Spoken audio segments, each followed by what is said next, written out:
নমস্কার বন্ধুরা, সবাইকে স্বাগত জানাই আমার চ্যানেলে। আমি ডক্টর পার্সি সরেন। আজকে আপনাদের সামনে এক গুরুত্বপূর্ণ আলোচনা করতে চলেছি।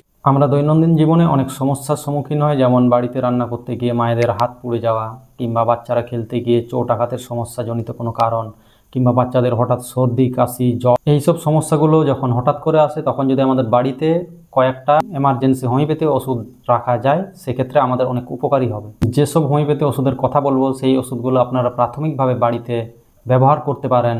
ডাক্তারের কাছে যাওয়ার আগে আপনারা এইগুলো বাড়িতে ব্যবহার করতে পারবেন এবং উপকারিতা হবে। হোমিওপ্যাথি ওষুধগুলো কিভাবে খেতে হবে বাচ্চাদের ক্ষেত্রে, বড়দের ক্ষেত্রে, সেগুলো আপনাদের একে একে জানাবো।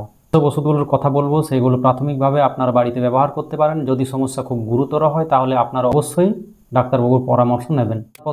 প্রথম যে ওষুধটা নিয়ে কথা বলবো, সেটা হচ্ছে বেশিরভাগ দেখা গেছে বাচ্চাদের ক্ষেত্রে চোট আঘাত সমস্যা করে পড়ে যায়, কিংবা বড়দের চোট আঘাতের সমস্যার ক্ষেত্রে এই ওষুধটি খুবই কার্যকরী। তবে আপনাদের প্রথমেই যে ওষুধটির কথা বলবো, সেই ওষুধটি হচ্ছে আর্নিকা মন্টানা। এই সব ক্ষেত্রে আর্নিকা মন্টানা খুবই কার্যকরী। প্রাথমিক অবস্থাতে আর্নিকা মন্টানা খেলে অনেকটা উপশম হয়। চোট আঘাত হোক, পড়ে গিয়ে চোট আঘাত, কিংবা বাচ্চাদের ক্ষেত্রে খেলতে গিয়ে পড়ে গিয়ে আঘাত হয়েছে, বড়দের ক্ষেত্রে হোঁচট খাওয়া কিংবা গোড়ালিতে চোট পাওয়া, প্রাথমিক অবস্থায় আর্নিকা মন্টানা গ্রহণ করতে পারেন।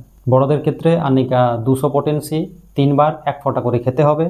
আর ছোটদের ক্ষেত্রে আর্নিকা 30 পটেন্সি 1 ফোঁটা করে দিনে 3 বার খাবে। তো দ্বিতীয় যে ওষুধটার কথা বলবো, সেটা হচ্ছে কাটাছাড়ার ক্ষেত্রে খুবই কার্যকরী ওষুধ। ওষুধটির নাম হচ্ছে ক্যালেন্ডুলা হোমিওপ্যাথি ওষুধটি কাটাছাড়ার ক্ষেত্রে খুবই কার্যকরী এবং এটি খুব ভালো অ্যান্টিসেপটিক হিসাবেও কাজ হবে। এই ক্যালেন্ডুলা মাদার টিংচার হিসাবে আপনাকে ব্যবহার করতে হবে, বাড়িতে এনে রাখতে পারেন, এবং সাথে ক্যালেন্ডুলা অয়েন্টমেন্টও পাওয়া যায়। তৃতীয় যে ওষুধটার কথা বলবো, সেটা অনেক ক্ষেত্রে দেখা যায় আকস্মিকভাবে মারা রান্না করতে গিয়ে হাতে তেল ছিটকে গেছে, কিংবা পুড়ে যাওয়ার সমস্যা, বাচ্চাদের ক্ষেত্রে অনেক ক্ষেত্রে পুড়ে যাওয়ার সমস্যা, সেক্ষেত্রে ক্যান্থারিস হোমিওপ্যাথি ওষুধটা খুবই পুড়ে যাওয়ার ক্ষেত্রে আপনারা ক্যান্থারিস ওষুধটি ইউজ করতে পারেন। নিয়ম হচ্ছে বড়রা 30 পটেন্সি 1 ফোঁটা করে দিনে 3 বার খাবেন, এবং ছোটরা 30 পটেন্সি 1 ফোঁটা করে 2 বার খাবেন। এরপর যে পরবর্তী ওষুধটার কথা বলবো, সেটা অনেক ক্ষেত্রে পোকা কামড়ে দেওয়া, কোনো ইনসেক্ট বাইট, কোনো ভিমরুল কামড়ে দেওয়া, মৌমাছি কামড়ে দেওয়া, বিশেষ করে বাচ্চাদের ক্ষেত্রে এই সমস্যাটা দেখা যায়। বড় পিঁপড়ে কামড়ে দেওয়া, সেই জায়গাটা জ্বালা করছে, যন্ত্রণা করছে, ফুলে গেছে, তো সেই ক্ষেত্রে এপিসমেল ওষুধটি আপনারা ব্যবহার করতে পারেন। বড়রা 30 পটেন্সি দিনে 3 বার 1 ফোঁটা করে খাবে, এবং ছোটরা 30 পটেন্সি দিনে 2 বার করে খাবে।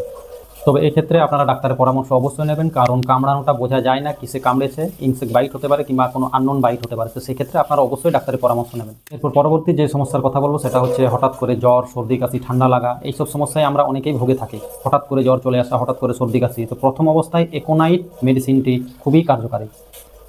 তবে এক্ষেত্রে একোনাইট 200 এবং 30 পটেন্সি, এই দুটো পটেন্সি ইউজ করা যেতে পারে। বড়দের ক্ষেত্রে 200 পটেন্সি দিনে 2 থেকে 3 বার 1 ফোঁটা করে খাবে, ছোটরা 30 পটেন্সি দিনে 2 বার 1 ফোঁটা করে খেতে পারে।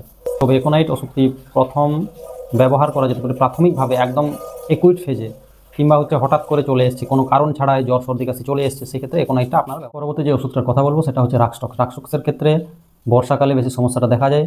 জ্বর, বৃষ্টিতে ভিজে জ্বর, সর্দি কাশি, সাথে সারা শরীরে ব্যথা থাকবে, সারা শরীরের যন্ত্রণা, সেক্ষেত্রে রাক্সক ব্যবহার করতে পারেন।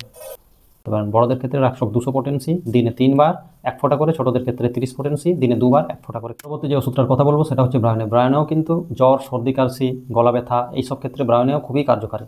বিশেষ করে যাদের কাশি হচ্ছে, সাথে কফ রয়েছে অল্প স্বল্প, এবং প্রচুর জ্বর, সবসময় শুয়ে থাকতে চায়, ব্রায়োনেও এই জ্বরের ক্ষেত্রে খুব ভালো কার্যকারী। তবে সেই ক্ষেত্রে যদি গলা ব্যথা, সর্দি কাশি, জ্বর, সাথে একটা অস্থিরতা ভাব, জ্বরে নড়াচড়া করতে পারে না, সবসময় শুয়ে থাকতে চায়, বড়দের ক্ষেত্রে ব্রায়োনিয়া 200 পটেন্সি দিনে 3 বার 1 ফোঁটা করে খেতে পারে, ছোটদের ক্ষেত্রে 30 পটেন্সি দিনে 3 বার 1 ফোঁটা করে খেতে পারে।